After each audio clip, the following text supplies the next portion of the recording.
एक बार वृंदावन के सुंदर वन में यमुना के किनारे राधा अपनी सखियों के साथ फूल चुन रही थी।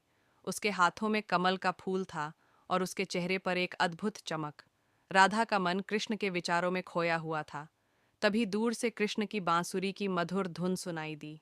राधा के दिल में एक तरंग उठी और वह उस धुन के पीछे चल पड़ी। यमुना के तट पर कृष्ण एक वृक्ष के नीचे बैठकर बांसुरी बजा रहे थे।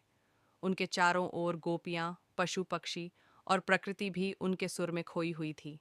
राधा के आते ही कृष्ण ने बांसुरी रोक दी और मुस्कुराते हुए बोले, राधा, तुम आई। तुम्हारे बिना यह सुर भी अधूरा सा लगता है।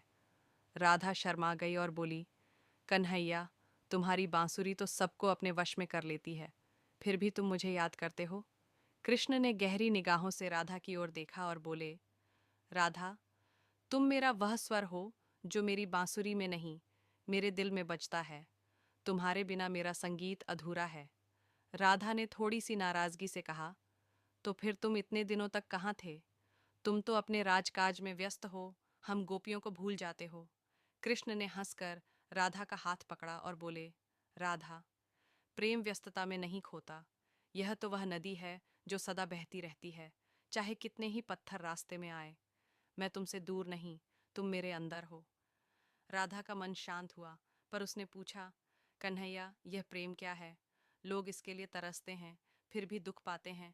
कृष्ण ने एक छोटा सा फूल उठाया और बोले, राधा, प्रेम त्याग है, विश्वास है, और सबसे बड़ा प्रेम समर्पण है। प्रेम में अपने मैं को भूलकर दूसरे के लिए जीना है। जैसे यह फूल अपनी सुगंध देता है बिना किसी स्वार्थ के, वैसे ही प्रेम भी निष्कलंक होता है। राधा ने गौर से कृष्ण की बात सुनी और बोली, तो क्या प्रेम में दुख भी सहना पड़ता है? कृष्ण ने मुस्कुराते हुए कहा, दुख तब होता है जब प्रेम में स्वार्थ आता है। जब प्रेम निर्मल होता है तो वह सिर्फ सुख देता है।